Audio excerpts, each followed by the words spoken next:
Well, Mark, today from Queen's Park, the government announced e-learning for students who are home for 3 weeks due to the COVID virus.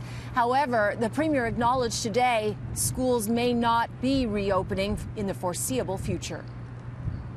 Let's face it, schools are not going to be able to open in 2 weeks. Should parents be preparing for that inevitability now? I think everything's on the table.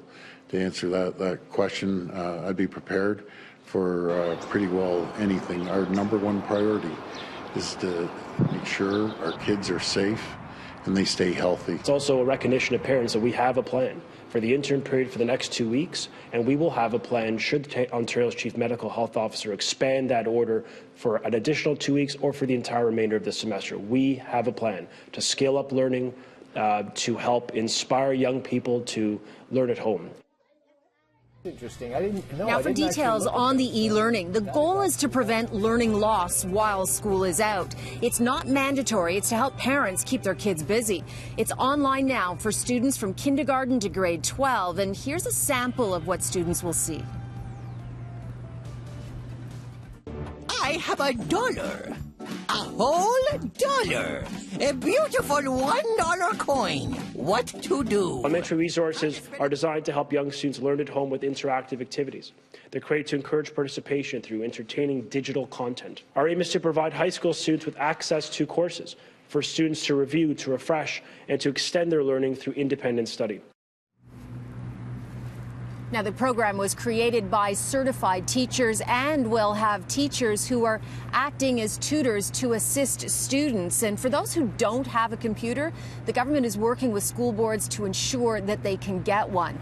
Now, for other things that you need to know that happened here at Queen's Park today, Doug Ford is not ruling out taking much stronger measures to make sure all stores, retail stores, nail salons, hair salons, shut down. I won't hesitate to shut anything and everything down once I get the advice from the COVID-19 command table and the Chief Medical Officer. As for the numbers of cases in Ontario, well, we know 3,000 lab tests were processed in the past 24 hours. Close to 5,500 are still in the process of being tested, of the lab results being tested, and 50 new cases have been confirmed in Ontario today. It's not surprising that we would see that uptake. However, we are watching that very carefully to determine what else we might anticipate in the future. But we are also gearing up at our command table as well to deal with the increase in these number of cases. We have additional equipment coming in, more ventilators and so on, so that we're prepared for an increase. But I think what we're seeing very recently is due to people returning home.